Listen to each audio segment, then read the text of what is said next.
Oh shit, I've got to press the thing, haven't I? You're listening to the Beat Motel podcast, and we need to warn you that we like to use words like fuck, shit, and syndicalus, butty scrutux, angry flap, and filth biscuits. And we don't often bleep those words out, apart from because we're not complete animals.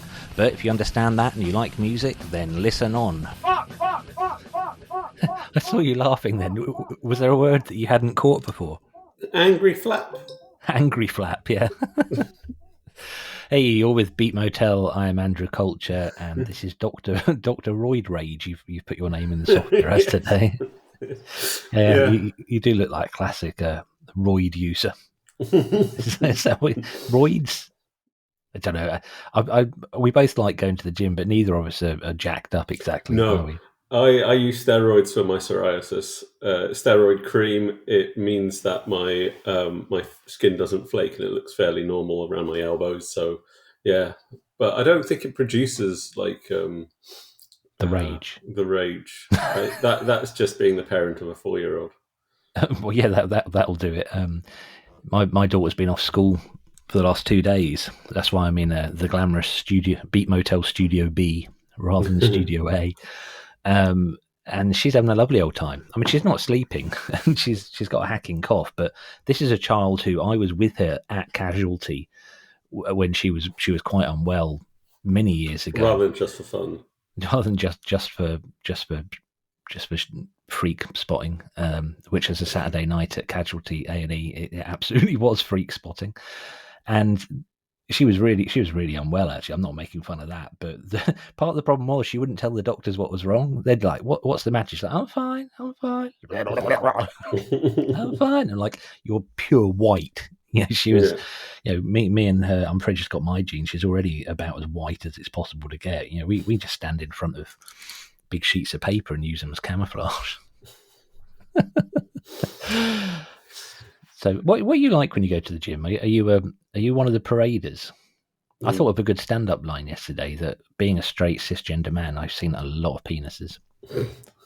You haven't been to Finland. It's really cool in Finland. No, God, that is absolutely true. But yeah, but in any gym, there's always the paraders. You don't strike me as a parader. Oh no, no, not at all. I don't shower there. The gym's close enough to get home. Before so you just run home naked rather than parading naked around the changing rooms. Well, there's a sauna, sort of, but you have to go down the hallway out of the building, and so I don't use the shower or the toilet there because there's no reason to. Do you know? I was surprised. First time I came to visit you in Helsinki, I was surprised how many penises I saw. I didn't see yours, but I saw a lot just on the walk to the festival we went to. Was that the outdoor? That was the ANARCHO sauna. The ANARCHO sauna. Yeah, there's like a squat sauna up the road. That is the most bizarrely finished thing I think I've ever heard. An ANARCHO squat sauna. Yeah, I think I'm going to start a band with that name. And ANARCHO squats, but you have to pronounce the word the Finnish way, which is sauna, because it's a Finnish word. And then they had a sauna in the and hot tub in the festival as well. So you got a good eye view of some willies everywhere. Gentlemen. In the places I was least expecting to see them. Yes, and then there's just the personality of the people who are there. Oh, but you're going to say the personality of the penises. The people attached to the penises. Yes. Do we bleep out the word penis? We don't, do we? It's just a gynecological term. No. Angry flaps. Angry flaps. What? Is that a gynecological term as well? It's just on the... I keep a list of words that amuse me, or a list of phrases, and angry flap's been on there a while, and it's not gynecological, I don't think. Well, clearly you might think it is. Core, madam, you've got some angry flaps there. I think it came about when my cat was. We had to get a special cat flap that only opens for her. It like reads the chip that all cats have in them, and another cat came up and just looked through the window, looked through the cat flap, and she went nuts at the cat flap because obviously they couldn't get in. But stupid cat, like the whole point of this thing is she walks up to it and you hear it go click when it reads the thing in her body, and unlocks. And she stands there staring through it for ages. So after a while, it locks again. And that's when she tries to go through it. So she like butts up against it. But the massive flaw in the entire scheme is that if another cat comes up to the cat flap and she runs over and twats the cat flap to to try and attack the cat, because she gets close to it, unlocks. She said this thing where, okay, well, so it keeps out other cats unless our cat's being snouty. But I think when she's fast, she can actually get the cat flap to hit the other cat. And I think that might have been where Angry Flap came about. I've got no idea where Piss Biscuits came from. Piss Biscuits. Oh, I think I might have forgotten to say Piss Biscuits during the intro. Oh, you're going to have to re-record everything. Oh, I was thinking this morning when I was having a shower that it'd be nice to have multiple versions. And I thought, I don't have time for that. Well, yes. I was going to play you a guitar version this morning, but I decided it like 2 minutes ago. So that's how well prepared we are. If you haven't listened to the Beat Motel podcast before, it is actually a music commentary podcast. And you're disagreeing with that. I think it's middle-aged punk self-help. What would you spell that? Middle-aged punk mash. Marpmash? Right, let's have a riff of the week. This is your riff of the week.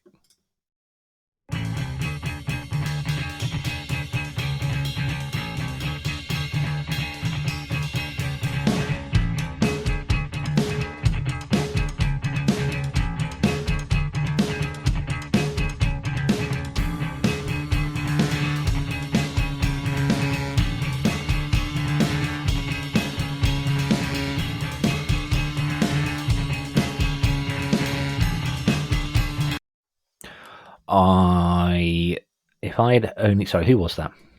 That was Joy of Sex? No.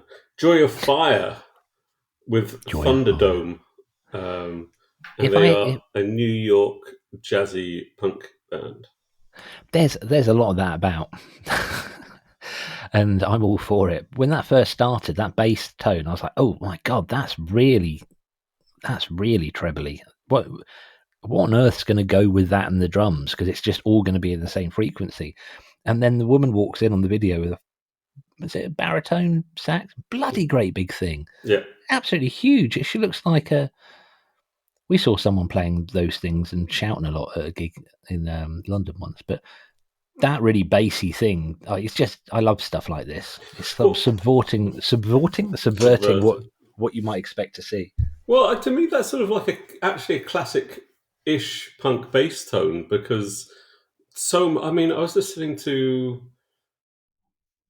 frankly, a recording of my one of my old bands yesterday, and I was listening to where the bass was placed, and you actually listen to, we sometimes talk about, and I remember just saying, like, I didn't understand frequencies, as like I didn't analyze any of these things at that point, and so I kept saying turn up the bass because I couldn't hear it, and what I meant was push the mid, because all the music is in the mid, and so that very mid-driven bass tone, actually to my ears, is just going, oh, thank fucking hell, you can hear the note of the bass. And it has, if it's the only stringed instrument, it has a lot of space to play with. So why not push the frequencies and he's playing he's not playing the lower two strings at all. He's playing chords.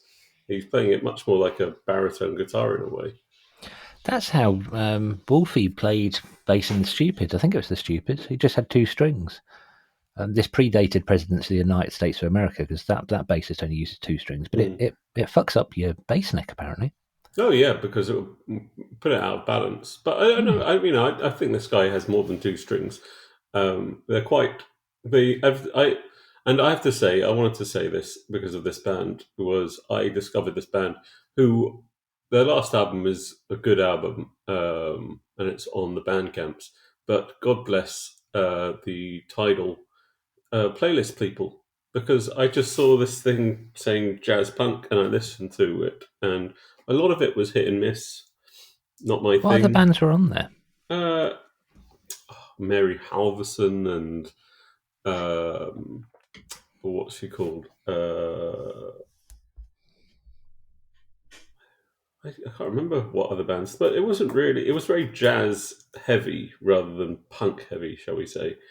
Um, and there's always interesting thing. I can't remember if it was us talking about this, but there's always sort of like if a I don't know. There's sort of like depends how you approach things from different places, but a lot of the time when you're more into say the jazz side of things than the other genre that you're mixing it with side of things, that it sounds a bit too nice and a bit too clean, and this band didn't sound Yeah, like that. I agree entirely. They've given it some filth. Yeah, they have a good tone. I like the tone. I really like the huge resurgence of jazz tinged stuff. I mean, I like pure jazz. I don't know much about it, but I know I like what I hear and what I don't like. But in the UK at the moment, in a very Six Music kind of way, there's Ezra Collective, who I think they won the Mercury Award this year. Yeah, This year, last year. Comet are Coming, who are also really good fun.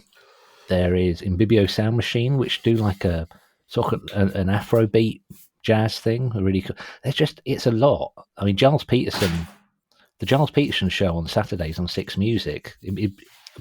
I've always hesitate making recommendations, but have you ever listened to it actually, Sam? No, I can't stand Six Music. There's far too much talking. Not the weekends. The weekends are very very different. There's two people. There's Jam Supernova, who she does a lot of. There's a lot of genres I didn't know existed before her show. And Giles Peterson, the founder of Acid Jazz Records and all sorts of world music stuff, his show is absolutely brilliant. And I bet, yeah. the only time he talks is if he's speaking to someone who's like, oh, so you were the bassist of James Brown in the 70s. He will talk with people like that, but apart from that, he just cracks on with it. And I've Well, yeah. discovered so much good jazz through that. I I I don't know. Six Music. I remember when we lived in the UK, I would almost want to listen to Six Music, and then the DJs. It was that old joke about what's it Paul Whitehouse and Harry Enfield used to do about these Radio One DJs who wouldn't shut the fuck up. They like their voice more than the sound of the music they were employed to play, and I felt Six Music was that, and then you listen to, and it just drove me up the fucking wall. And occasionally I would try to listen to it, and I'd end up reverting back to, frankly, Radio 3, because they play fucking music uninterrupted so much more than Six It's Music does. pretty rare to put on Radio 3 and actually hear a human voice. Very rare, in fact, isn't it? God, those Well, DJs have got a an human easy voice job. talking, yeah. And if they're talking, they're analysing music rather than sort of analysing their own midriff. The whole lineup on Sixth Music during the day has completely changed in the last couple of years, and I think it's considerably better. The breakfast DJ Sean Keaveney I really like. The one who used to be on, who's replaced by Lauren Averne, but I've just found out he does a daily podcast, Sean Keaveney, and I've been listening to it the last few days. It's just the radio show that he used to do. It's even got all the sound all the same sound clips and whatever that he used. I was like, oh, okay, I guess he owns the intellectual property for that then. Then there's Marianne Hobbs, who I just like. I like Marianne Hobbs. She's just sort of nice. She's just like your mate but it's mostly because I share quite a lot of her taste in music. So I like the electronica stuff that she does. Craig Charles, bless him, is not as hyper as he is when he did the weekends. Well, he still does the weekends. I don't know when he ever goes home, but that's a bit more of an afternoon. Yeah, there's a lot of talking in that. That's an awful lot of talking. And then Steve Lamac's only on one day a week, and I don't know what the appeal is of Steve Lamac. And Steve, mate, I've nothing against you. I've never got it. I don't. No, I'm not even gonna. I do have a theory, and I think it's just that it's very, very, very, very conservative indie, and that's why it doesn't appeal to me. There's an interesting aspect. Like I'm not a radio person. I grew up. If my parents listened to the radio, it would be Radio 4, because that's who they were. That's my mum. If I call my mum up, she always has to turn the radio off, and it's always Radio 4. Never listened to music radio. And where we lived, and we were much more of we were much more of an MTV generation than a radio generation, and so that's where we got our main sources of sort of music knowledge from when I was like a kid was MTV. It wasn't ever the radio. So I've never had this sort of relationship with the radio of just putting it on. And also the thing is with people talking in this stuff is that I do work as in academic work, which is qualitative, and I just cannot have another voice. Like I can't listen. I can listen to instrumental music, and therefore Radio 3 is really good. But I can't listen to voice and death metal because sometimes the voice is just buried, and it's just a texture. Yeah, I can't write. Yeah. Effectively, if there's even sort of vocals, really. Something. What you just reminded me. Something I want to get back to listening to was a station that you put me onto. The Radio Helsinki, because I like the programming, I like the diversity of it, and they play some pretty far out stuff, but never like completely like, what the fuck is that? I mean, Iggy Pop's show on Six Music, sometimes he plays stuff, I just have to switch it off.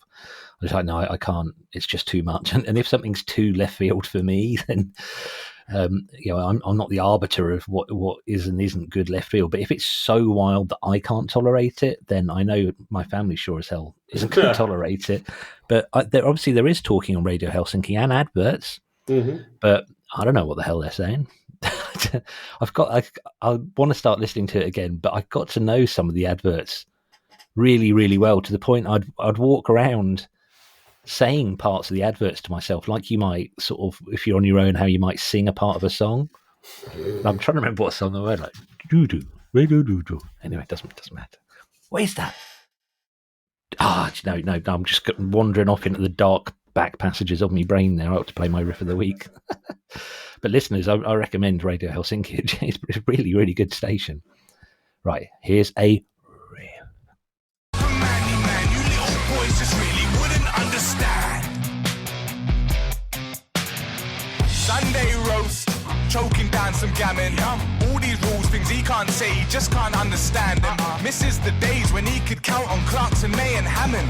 Now it's only mediocre gear that he can get his hands on. Past the Queen, on the way up his nose.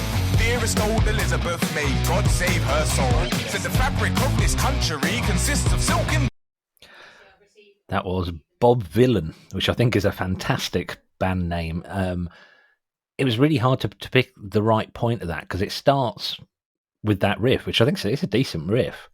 And when I first heard it, I thought they're just doing what Soft Play did in the beginning, Slaves. But the social commentary of it is really good. It's really, really smart. And it's a bit more aligned to like The Streets or something, where you kind of listen first and go, oh yeah, this is about a gammon snorting coke and whatever. Then you listen to the lyrics and go, actually, no, it's more than that. It's not just a commentary. It's doing the Dead Kennedys things of posing questions rather than just saying, this is the solution. They are also the first band ever to get to number 1 in the album charts in the UK with a home recorded album. Apparently. But any thoughts on that? Some more. I mean, like, what do the album charts mean anymore? Because, I mean, I don't know how they're calculated, and it's like, it's interesting to have. I mean, I miss Top of the Pops, so. Because I remember Top of the Pops was when we moved back to the UK back in 2000. Top of the Pops was sort of like the advert of what not to be, but it was still interesting. It was still like what to define yourself against, rather than something to aspire to. I felt. My business coach, he's said all business coaches do, saying there you can achieve anything, you can do anything you want if you put your mind to it. And I said, I can't play a peel. I can't record a peel session. I can't go on Top of the Pops. We just can't. I can't do a peel session. It's just not going to happen. But also that's just an Americanist bullshit. Like, you can do whatever you want. Fuck off. No, we live in a capitalist system that constrains and restrains and creates opportunities and also kills a lot of opportunities. And no, we can't do whatever you want. I would love to feel I would love to feel as a valid person, not seeking paid employment, and that it doesn't work like that. You're a bastard if you're not employed.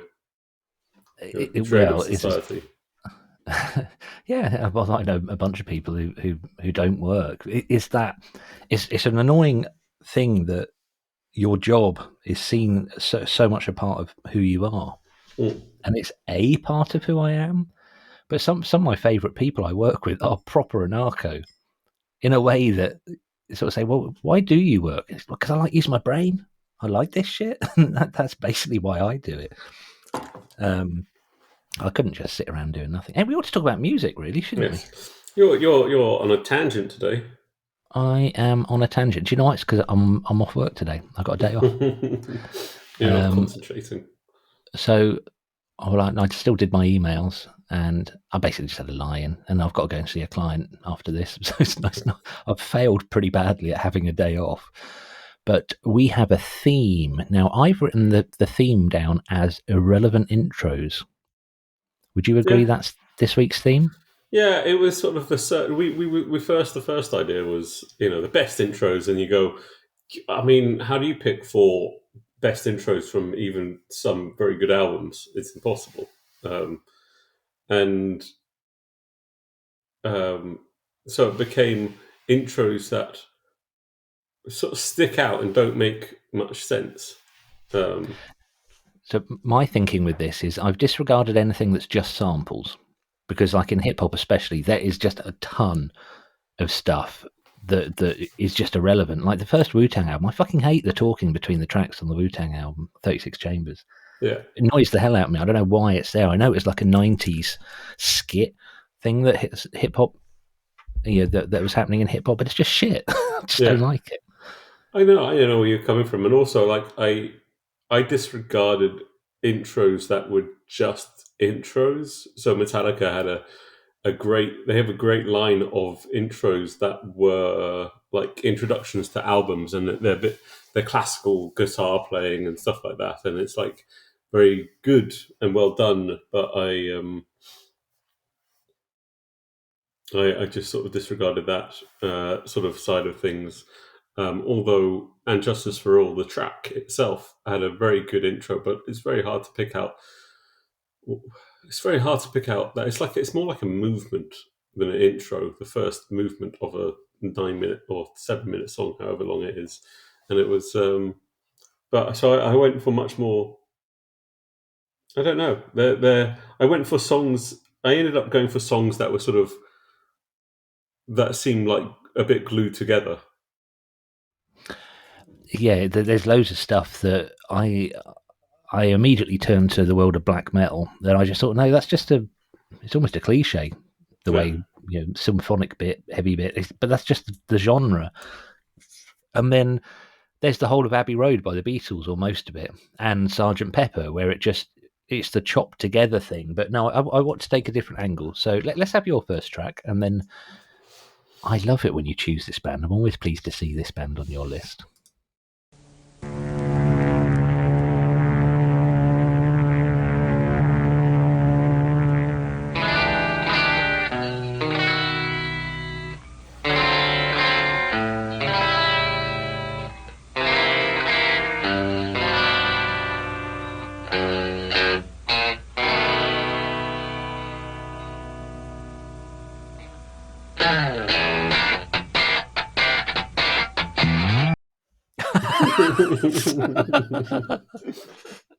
Anyone who's not listened to this show before, we can only use 30 seconds, and it always cuts at the worst possible time. But I love that was just Mike Watt's bass going, and then that's your lot. That is Minutemen, This Ain't No Picnic, which is one of my favourite Minutemen songs, which is for, if I remember correctly, it is the bulk of the song is 2 chords. It is F, and A sharp, maybe B flat, and It's quite low or quite thumping. Yeah, it's like the first fret on the E string and sixth fret on the E string. That's the two chords, and it is. I think that's right. And it's great fun to play, but they're just introduced by these random chords where he's just sort of. It's almost like he's searching for some nice chords, and he just goes, "Ah, fuck it, and let's get into the song." And the chords don't. And I looked at this, and the chords they're in a different key to. I think they're to the rest of the song. I like that though. I like that was probably just chucked down in the recording, and that's very kind of punk rock. What year is that song? That's like 85, 86. 85, 86, because it reminded me of Damaged Goods by Damaged Goods. Ooh, send them back. Who the hell's that? Piss. Can't remember. Sorry, anyone who's screaming at their headphones, which I've now found out people do while listening to this. But also that sound is the punk guitar sound, isn't it? That stabby, trebly kind of scratchy, scratchy thing. Very much so. That's very much what the guitarist in your band, Pissed Resistance, sounded like to my ears. Yeah, really sort of attack guitar as a weapon. Yeah, but I think it's also guitarists who are not afraid of standing out a little bit, because that's what happens with a lot of guitarists who sort of bury themselves in fuzz. You just sort of like you get lost. And because it also covers up all your mistakes. Yeah, whereas there's nowhere to hide with this stuff. That tone really you can't hide anywhere. Really interesting you say that B, you said B is 5th fret, 6th fret on E, whereas I'd automatically go 1st fret on A. I think is that just our different bass playing style? That's A sharp or B minor, B flat rather. Oh, I thought you said B flat. Yeah, you just said so I'd play B flat on A. On the A string. You can play B flat on either string. It's faster to play on this. Anyway. But you don't get the slide up to it. Yeah, no, that is what I was thinking. And also, thinking. You don't get the tone of the 6th fret, and that's a big part of it. Is actually it's quite higher up the neck, it's warmer than it is down low the neck. It's hard, it is hard to get a good thunk out of anything 1st fret, isn't it? So you go higher up the tone if you want like a sort of a warmer sound. Also, you like there is a signal change in a way when you play different strings. So to keep you lose some consistent. of the intensity as well, because it's all just vibrating stuff. So if you start vibrating the string 1st fret and then slide up, you're shortening a piece of string. You're shortening a wobbling piece of string, so it can actually dynamically sound much better. And fuck also, my playing. You're right. Also, it depends on the pattern you're playing with it. And so this where is literally the rest of the longest conversation I've ever had about playing bass. when I was playing with Godzilla Black, I used to play. We detune down to we drop D sometimes, but any tuning I used to go and play a lot of stuff on sort of on the 12th fret on the octave, because it particularly to sort of add some color and to the bass line if you couldn't actually move it around that much, just to sort of like because the warmth is there. It's even the kind of slow stuff I play now. I can bring in attack and a sort of percussive bit. Ought to play another song. So Minutemen, I said that intro is like, it's almost like he's going to just chuck something down, whatever's in your head. So that's one end of the scale. The other end of the scale is a band who's just signed a huge record contract with Geffen and takes forever in the studio and gets very self-indulgent and nonsense. And that's what I'm going to play.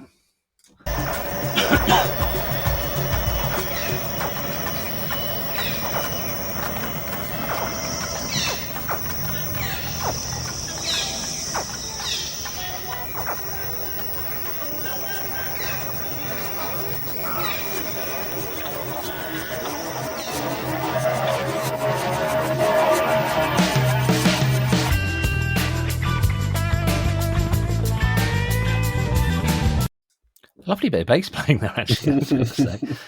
So that was the Stone Roses with Breaking Into Heaven, and it's the start of the second album, and it's just like river noises, and I kept it because I decided it's not sample, it's building a soundscape. Yeah, I was And it thinking just soundscape. goes on forever. Completely pointless. It's the only bit that John Leckie produced.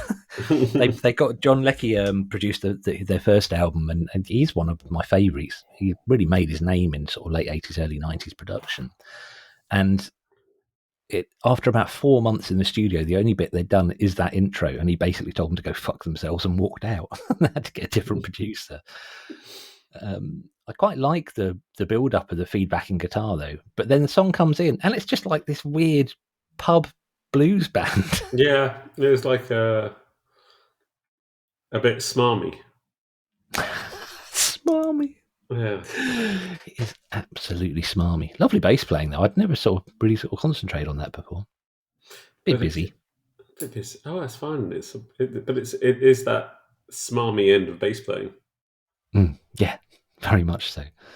And played by Manny, who made a surprise appearance in 24-Hour Party People, which I watched a couple of nights ago, which I think we might discuss another time because there's quite a lot of interesting stuff in that film.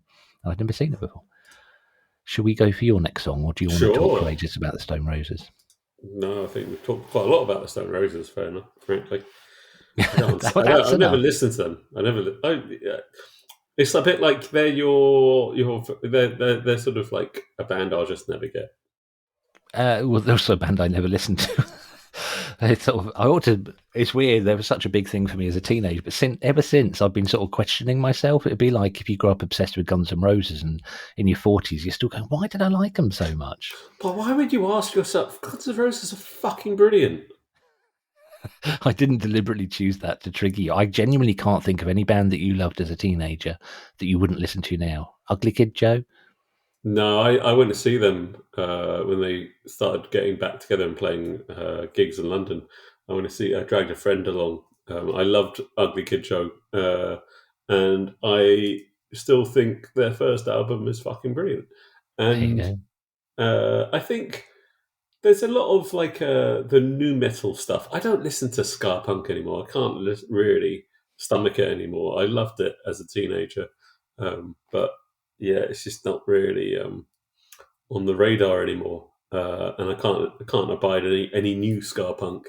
The minute I hear the on a, I just sort of go, nah, it's not for me. I've gone away. I think for me, I've just sort of gone off a lot of punk tones because I find them quite uninteresting these days. Like the whole street punk thing of like Rancid and all that stuff. Yeah, I never got the street punk thing. It's not that I don't like. We still don't. I never listened to those albums really that much, but it's not like I don't like them anymore. But I just don't. There's like new bands doing it just seems a bit. I don't know. It seems a bit redundant. It's like new oi bands. Why? Yeah. Why would there be a new oi band? Yeah, there's that thing of like there's been a hype around what's it called? There's been a hype around some like oi hardcore band in the UK over the last few years. I just don't get it. Who? Oh god. I met someone who knows clowns. I was at a business networking event because I'm that cool, and this woman walked in. She was wearing a clown's t-shirt, and I literally like pretty much politely stopped speaking to the financial advisor or whatever that I was chatting to. I just went over and I went, "Fucking clowns!" And she just pointed out, "We're fucking clowns." And bear in mind, I mean, to look at me, I'm wearing what I always wear, a sort of a comfortable running top and a sports hoodie, just because I value being comfortable. So it probably came as a bit of a surprise to this middle-aged bloke. Fucking clowns! I got chatting to her, and she's mates with them. When they come over to the UK, she sort of hangs out with them, and she said they are hardcore.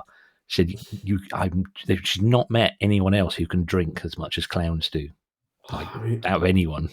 I saw quite sad. The bassist on Instagram sort of posted a few days ago that she she's having to step back from touring at the moment because she needs to go and address issues that drive her to drink and do all that sort of side of things. No.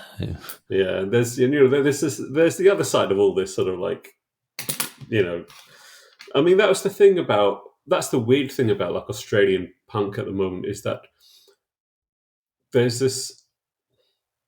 This is going to sound quite rude about Australian culture, but it feels like that their culture is so anti-intellectual that sort of they can get away with doing things like what's it called? Blocko. What's that fucking Smoko? My friend's got the guy is just the chats. Yeah, Smoko, leave me alone. I don't like it. I don't like that stuff. But at the same time, it's like there's something that you sort of go, that sounds a bit right. That you guys don't get that. That's pretty fucking stupid. But no, the band that I don't get in the UK that's sort of putting together oi and hardcore is Chubby and the Gang. Just, like, Chubby and the Gang. Yeah. And just like, they're not, I listen to them, it's just not, it just doesn't click with me whatsoever. They're not as good as ANARCHO Squat Sauna. The thing is that the whole street punk thing, I had a punk record shop, and like you, I played in a bunch of bands and done a lot of gigs, and it sort of, I always thought it was one of the most closed-minded, conservative branches of punk. The only one I can think of that's probably more conservative is the sort of people who stick slavishly to the 70 sound, the 77 sound. I'd just like to say, as a caveat, apart from Red Flag 77, who, despite the fact they put 77 in their name to tell people what they'd sound like, they don't sound like that at all. I think they're far more interesting and exploratory.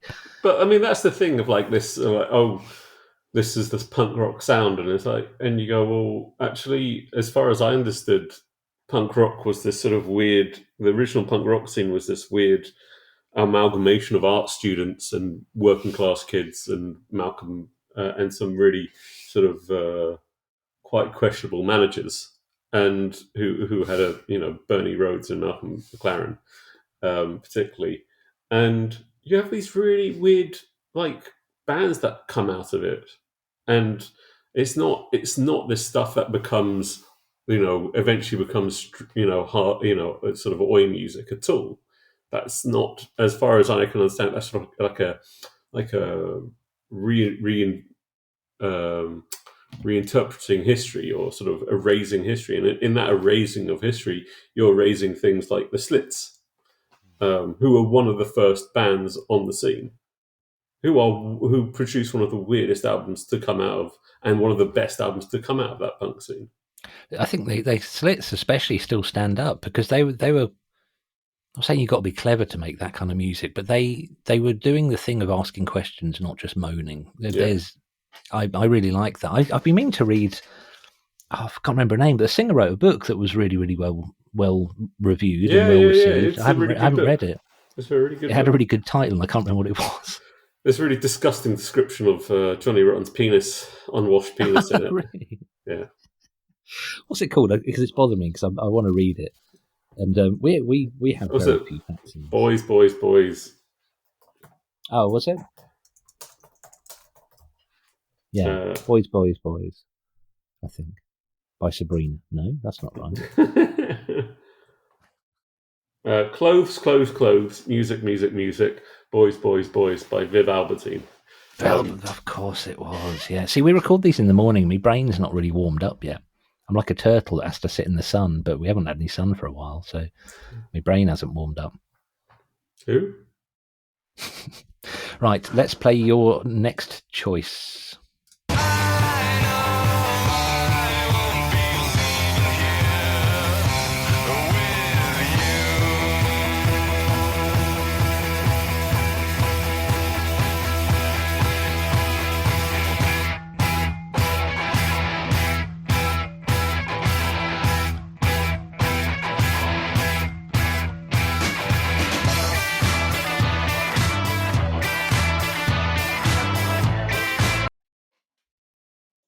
Take it away, Sam.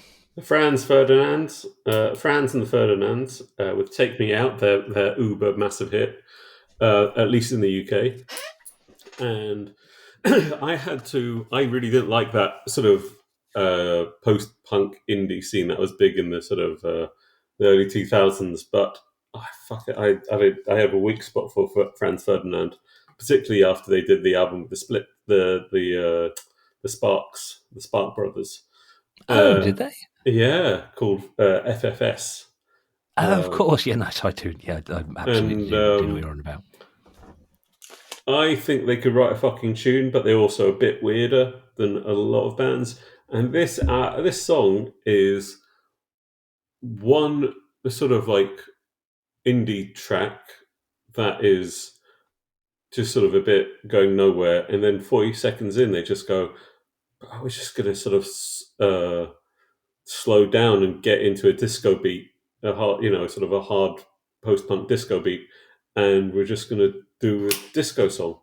And it's fucking great disco song, and it's hard to take it away from it being played everywhere and all the time. I've listened to it far too often, or I've heard it far too often. It's been played at me far too often to enjoy it anymore. But it is a really weird song, because the intro has nothing to do with the rest of the song, apart from "You Won't Be Leaving Here," apart from the vocal refrain. Yeah, it really is so reminiscent to me of a time that in Ipswich we had a couple of friends who were putting on, we sort of call them club nights, I suppose. Really good friend called Johnny Scout, and they'd use the top room in a pub or whatever and just play tunes. I really can't think of any other way of describing it. And songs like that, and that band that did Ruby Ruby Ruby, it sort of was the beginning of Franz Ferdinand. Was sort of the intellectual end of that spectrum, and the other end of it was bands like those people from Leicester who just fired their singer. Oh, fuck's sake, my brain is not working today. I need to find out who that is. Oh, by the way, Damaged Goods is by Gang of Four. That's the band. Oh, that's a great. Who I couldn't remember, but now I'm going to have to find out. No, I'm just going to move on. But there was like a blokey side to that. You had Franz Ferdinand on one end of the spectrum, and the other was like the people getting drunk in pubs. But some of those are really good. There's that song "I Predict a Riot." That was good. Would never listen to it or choose it, and I'll probably turn the radio off if it came on. But yeah, it's a good song. Actually, one of my next choice isn't a million miles away, and I've got a theory that bands went through a very, very brief phase of doing this with the intros of songs as an attention grabber. So literally just to like mark out their territory. Like if you're a b-boy dancer, you might throw down a bit of vinyl on the ground as sort of your entrance. Incidentally, I was at an event recently.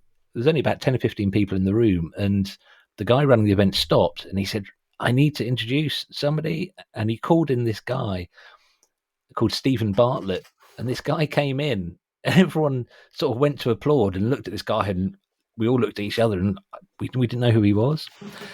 He was he's a world championship darts player, apparently. He was lovely. He was such a nice person. Genuinely. It's just like the child who won darts. No, but I think darts is like suddenly massive in the UK again. It's the most watched sport after football.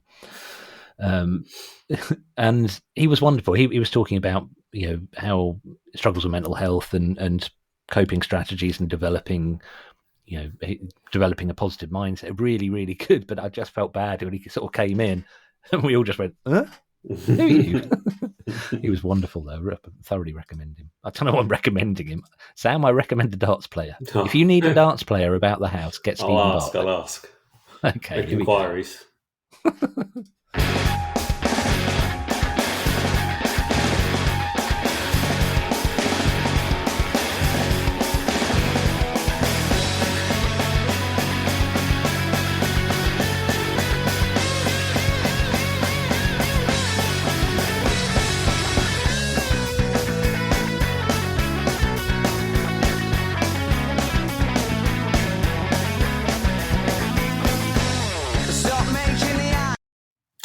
This winds me up. Something about that winds me up. No, that was. I had to say. Go on. I was going to say what it is. I don't think anyone listening to this wouldn't know what that is, but it's the Arctic Monkeys with I Bet You Look Good on the Dance Floor. Dance floor. Dance floor, darling.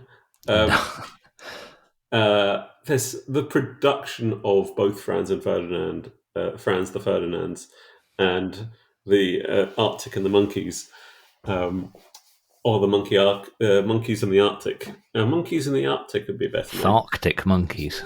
Arctic Monkeys. Cathartic Monkeys. Cathartic Monkeys and Franz and the Ferdinands. The production hasn't stood up. It sounds... Oh. I think the guitars don't sound very good on either of those albums. I think they sound pretty weedy. I think they sound... the drums don't sound... That guitar solo always wound me up. It transitions very impressively to the melody of the song, but it's a shit solo. It's like, you know... Oh, go on, Dave. You can do another one. You can do something better than that, for fuck's sake. Don't know what it was. I just thought it was part of how sort of vaguely sloppy the start of the song is. And it then snaps in, a bit like Franz Ferdinand. What's Franz Ferdinand like sloppy, but it then snaps into the groove, doesn't it?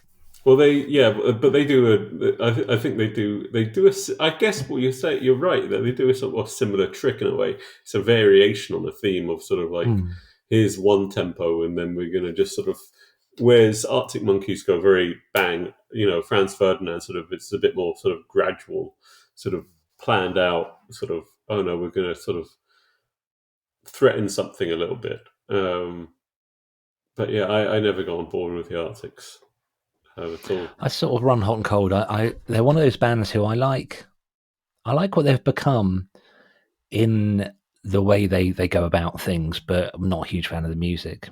Their performance at Glastonbury Festival last year was just dull, just boring, just wasn't very interesting. And it's certainly not the first time they've headlined. They recorded their new album in Suffolk. There's a place called Butley Priory, which is, you and I have cycled around. I always say that about Suffolk because you've cycled most of Suffolk with me. It is literally just like it's a priory. It's privately owned, and they set up a recording studio there and record the album there, which I think is interesting. Fair enough. Fair enough. Hopefully sounds like a lot of work. Whenever people set up a studio somewhere that isn't normally a studio, I think that sounds like a lot of work. But, I mean, like some classic albums are recorded on mobile studios. That bit of the Stone Roses album, I think, was recorded on a mobile studio. The Rolling Stones one, the same one that Led Zeppelin used as well. Right. I was thinking between those two times is like 20 years. They must have given it a lick of paint, or at least changed some of the buttons on the console or something. Let's have your next song, because your next song I have questions about.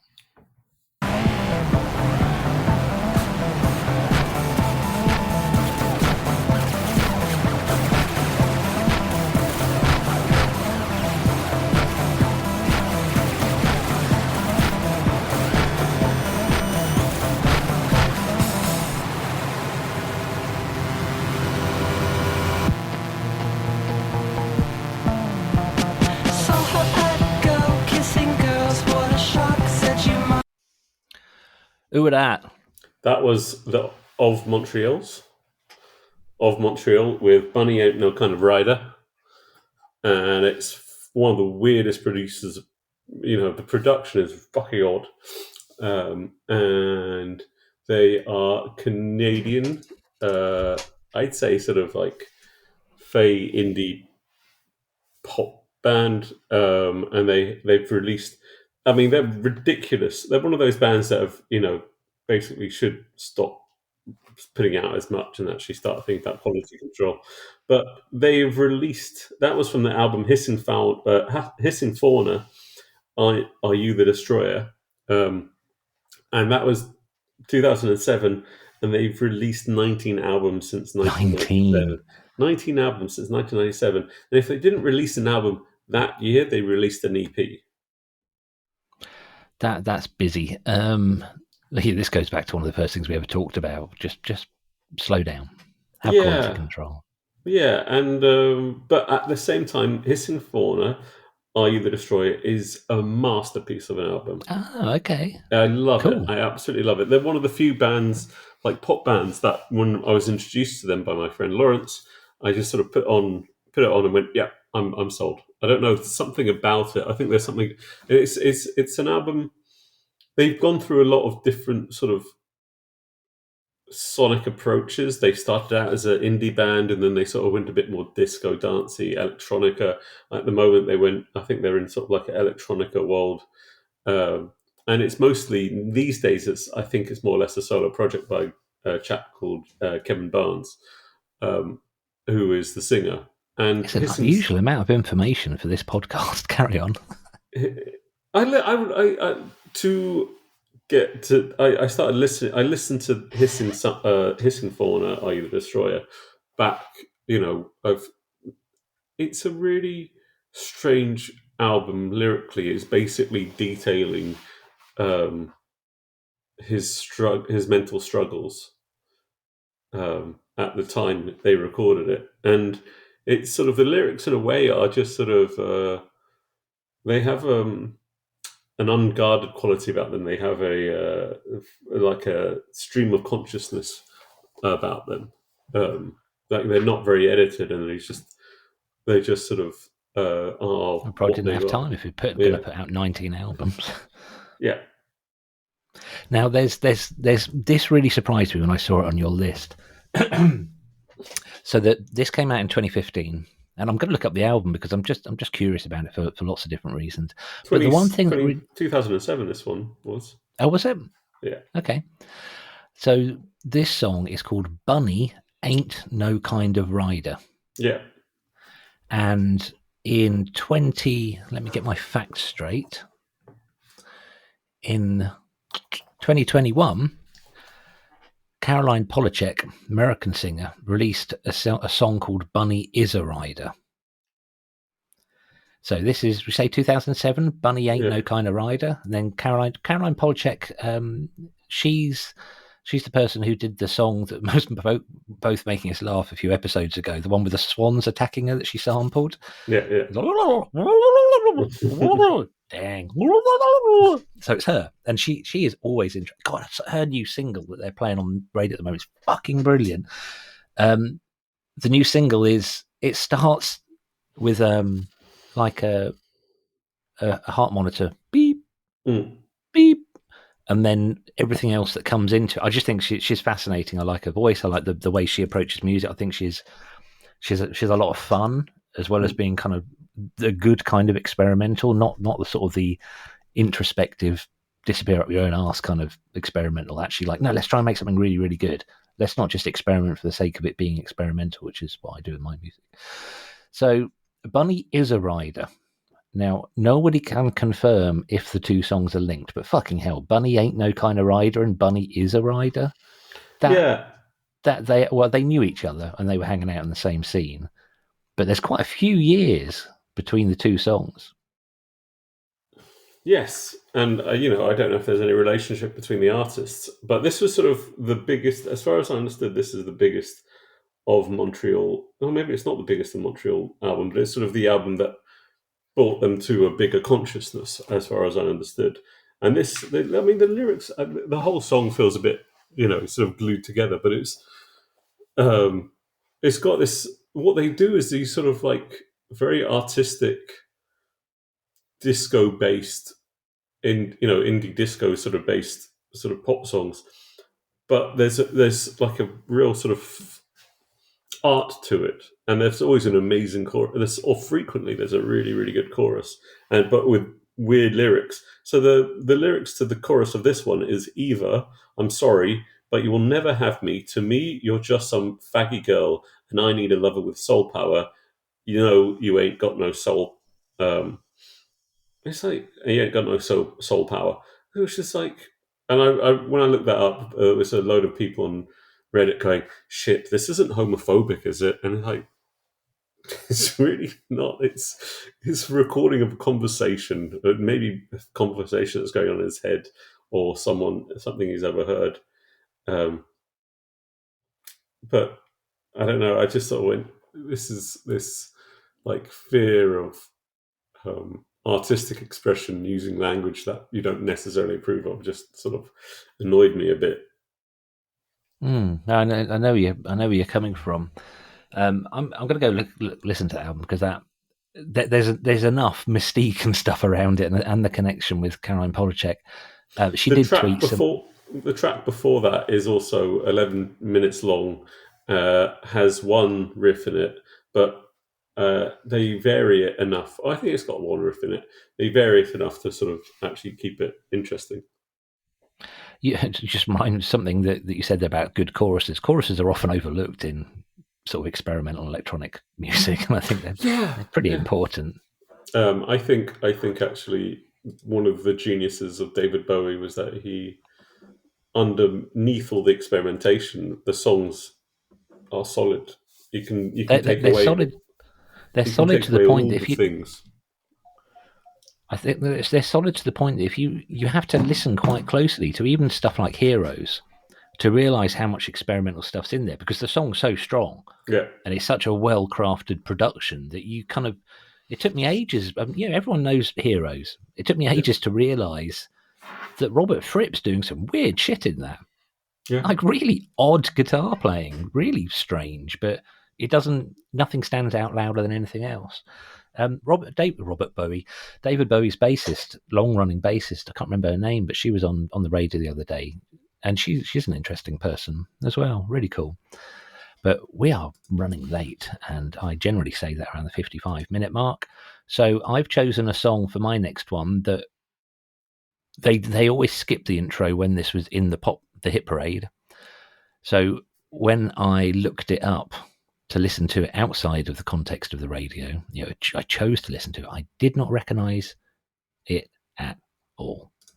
1 2 1 2. Yo, check this out. It's the jump off right now. I want everybody to put your rope down, put your guns down, and report to the pit, the gravel pit. Leave your problems at home. Leave your children at home. We gonna take it back underground. I be Bobby Boulders. Wu-Tang Clan on your mind one time. It's the jump off, so just jump off, my God. Ha! Holocaust from the land of the lost. Behold the pale horse, off course. What? I'm listening to it now. I'm suddenly like, yeah, it's a hype, isn't it? It's a classic hip hop or sort of James Brown song start. Oh, sorry, that was Wu-Tang Clan, in case anyone didn't know it. Gravel Pit. It's a weird one, though. It does sort of stand out as like, why is that on the same track? You could make that as a different track listing. It's weird. It's weird. We'll just leave it as that. I was quite disappointed when I saw the video because it is just nonsense. Boobies. Booby nonsense. Booby nonsense. I thought, come on, Wu-Tang should be above that, better than that, aren't they? Apparently not. It's easy to. It's easy. I always think it's easy to criticize. Fun too. It's fun to criticize. It's fun to criticize a lot of actions that are not reflective of. I mean, I don't know how much say they had in making their videos or how much they cared actually at certain points. But also there is a long-running issue of misogyny in the music industry, and it's not just hip-hop. And I remember when I became politically conscious and just sort of looking at the Deftones' second album, which I loved, and I just ruined it. Punk rock ruined my life. I couldn't listen to the Deftones because it just went, oh no, this is just lazy sexism. Oh, is it really? I'm really disappointed by that because I always thought your lad with the microphone seemed to have a bit more about him. He sort of, even in the new metal, he sort of stood out because he was prepared to stick up for himself a lot of the time. It's the picture. It literally is a picture of a woman in a bikini. Not seated, just with no head either. So disembodied,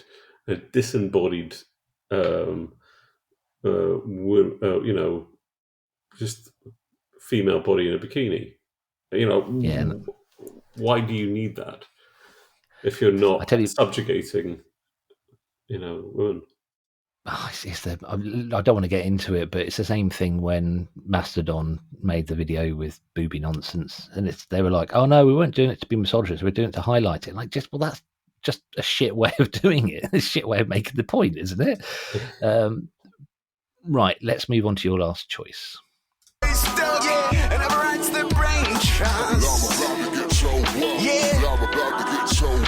what you say when you come through the door.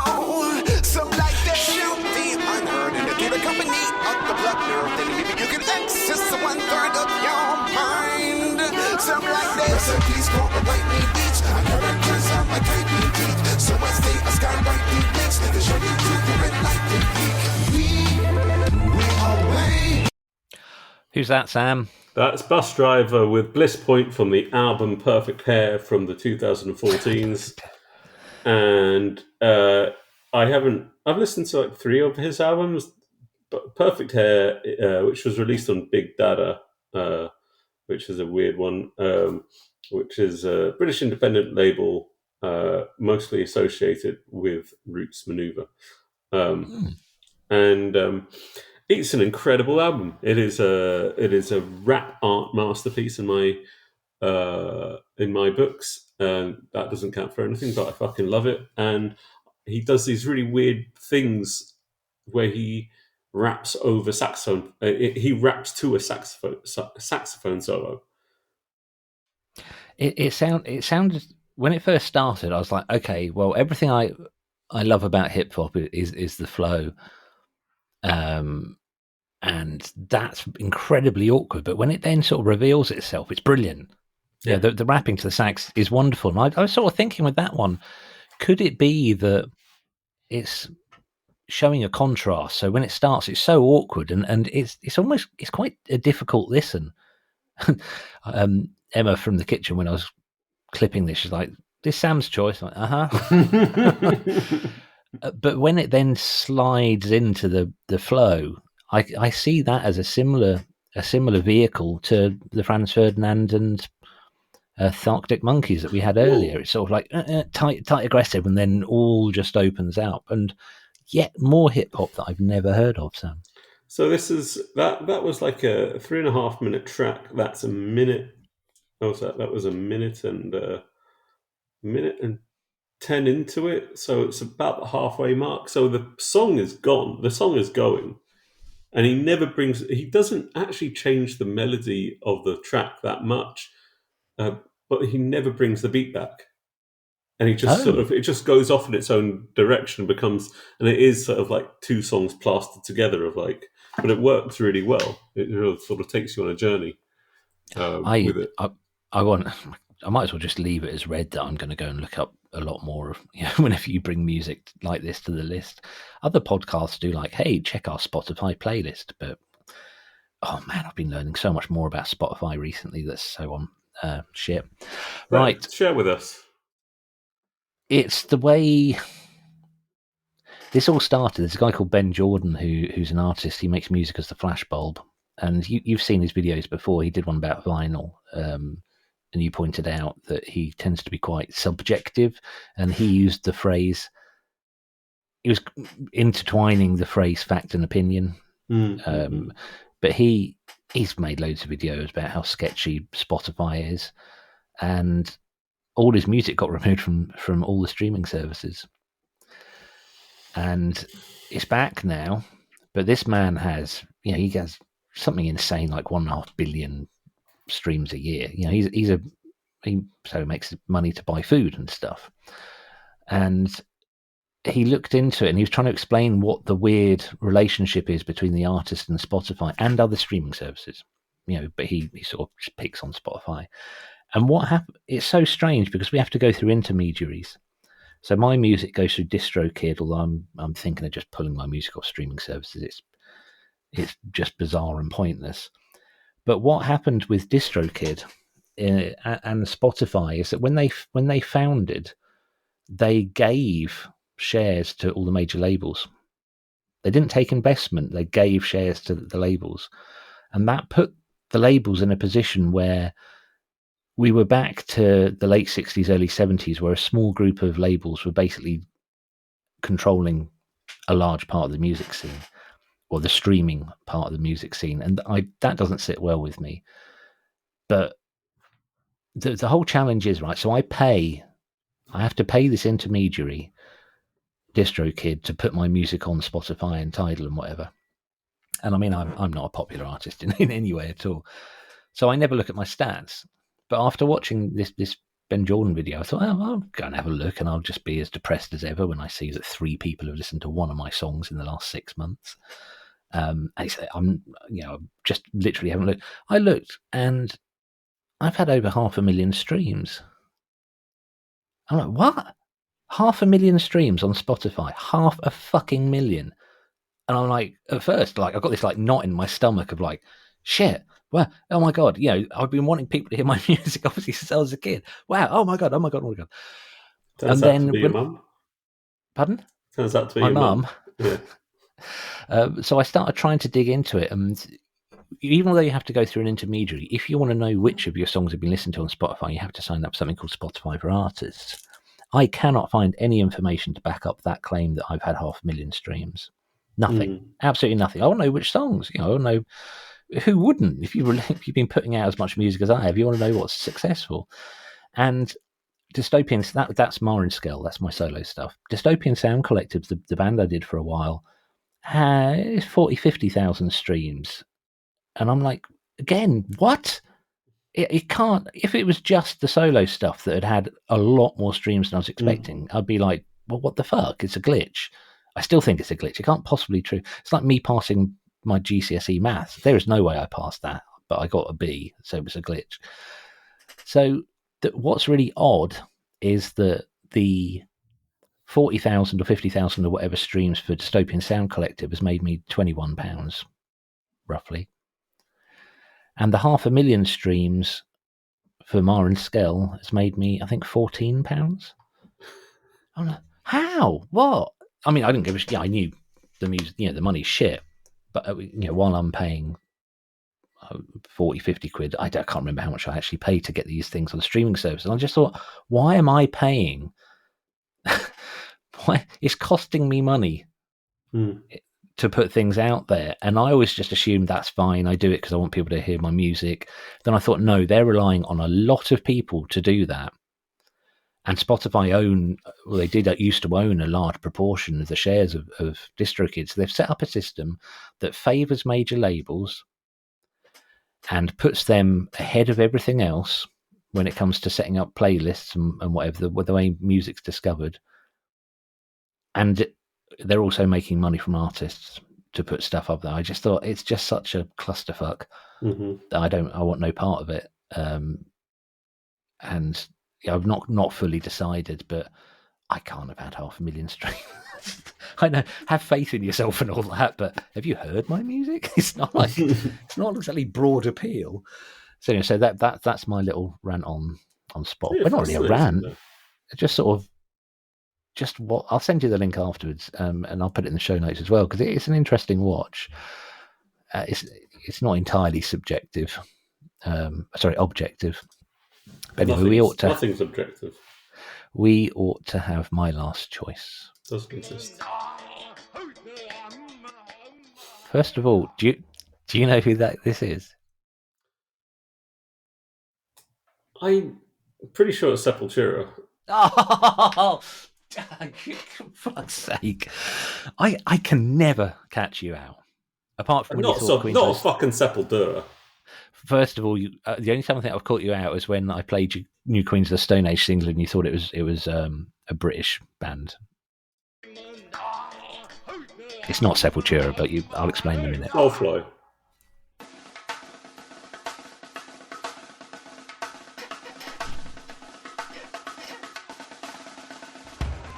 How small is that snare drum?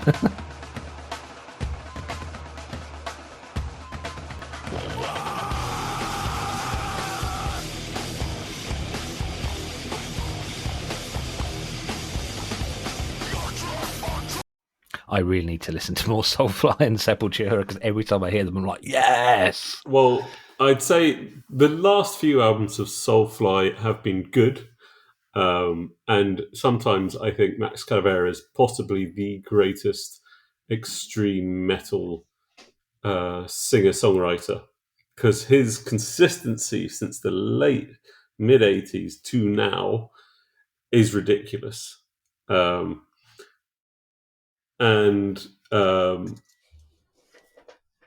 Like far beyond anybody. And this is something that goes unrecorded, I think, by a lot of people, is how actually consistently brilliant a lot of the stuff he's put out, and how good some of the riffs are, and so on and so forth.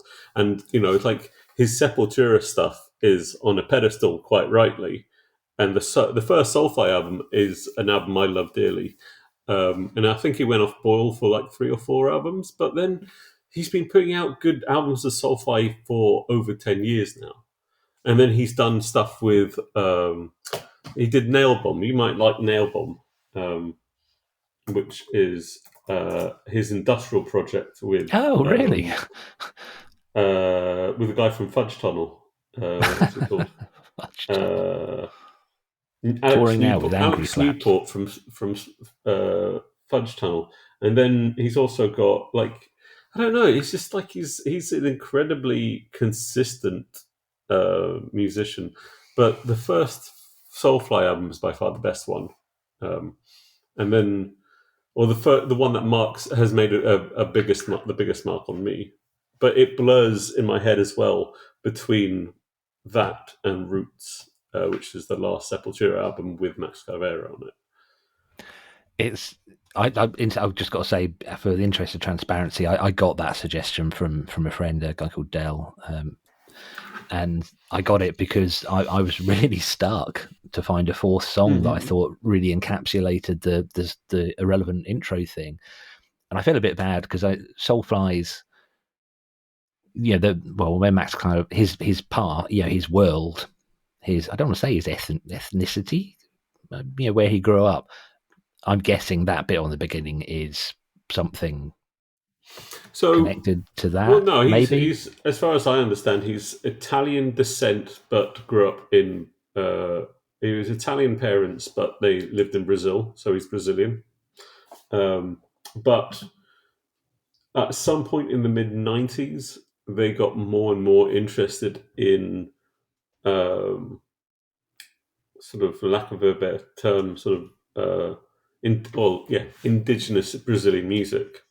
And so he went off, Sepultura went and recorded some stuff with Amazonian tribes back in the 90s. And sort of, he went down,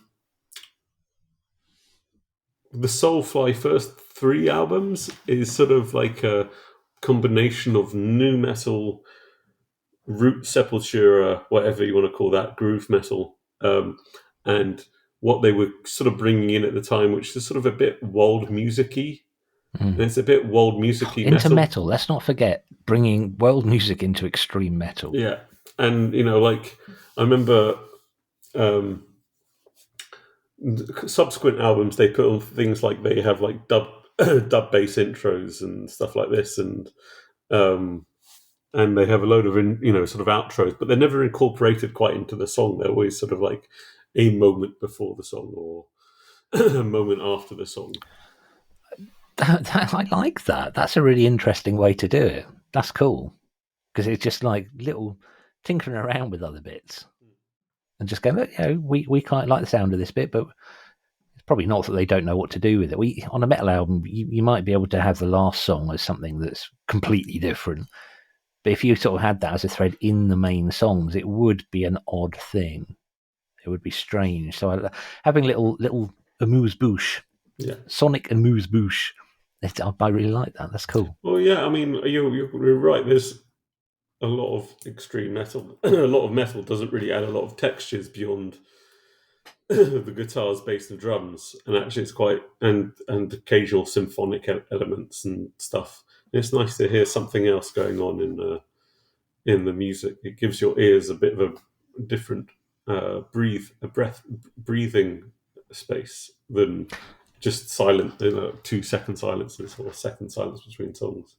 I really like that amuse the ears thing. It's what we do. What I do when we make techno. That's what everyone does. He makes techno. You think it's just the pounding 4 on the floor, but you're always having a constantly evolving something in the background. Otherwise, it's just Well, otherwise, it's just boring to listen to. I think this has been a really interesting episode, and we've made things very difficult for ourselves. I thought relevant intros would be really easy subjects. It'd be interesting to see what we pick next. But I think we need to wrap it up about here. So thank you ever so much for your time, Mr. Sam. Thank you. Listeners, thank you for sticking with us. Please subscribe. We're doing all right for subscribers, for this phase of things. 12. No, we've got more than that. We've got 13. We've got subscribers on Apple. We can only see how many we've got on Apple Podcasts and on Spotify. Yeah, my whole rant about Spotify. Hey, we're hosted by Spotify. Nice one. But we don't pay for this yet. So I'm going to say goodbye, Sam. Do you want to say goodbye? We have 20 subscribers on YouTube. Really? Yeah. None of them ever watched the videos. The videos have all been watched like once or twice. The shorts thing is popular. The Bob Dylan, us trying to understand Bob Dylan clip on both TikTok and YouTube is the most popular clip by far. The most listened to Beat Motel podcast episode by far is the Pink Floyd one that I did with Simon Fimbo about. Oh, we're a year old. I meant to put something on socials. I think it was 2 days ago. We're a year old. We've been doing this shit for a year, which I thought was quite exciting. Well, it's the only social thing I do all week, so it's nice. I really appreciate it. We're coming up to 100th episode. We ought to think of something special to do for that. Naked episode. But that one's not going on YouTube. That's on OnlyFans. It's only from nipples upwards, anyway. Can we put this on OnlyFans and see if we get? What would our version be? OnlyBands? No, it's not OnlyBands. Anyway, we're just padding now. Happy birthday to us. We rock. Thanks for subscribing. Please subscribe more. Please tell your friends. Please go into branches of John Lewis, and where they've got all the computers and Macs there for you to play with, please just fire up Beat Motel and just press play so that more people find out about us in John Lewis. And if you have any angry flaps, please go and see someone about them.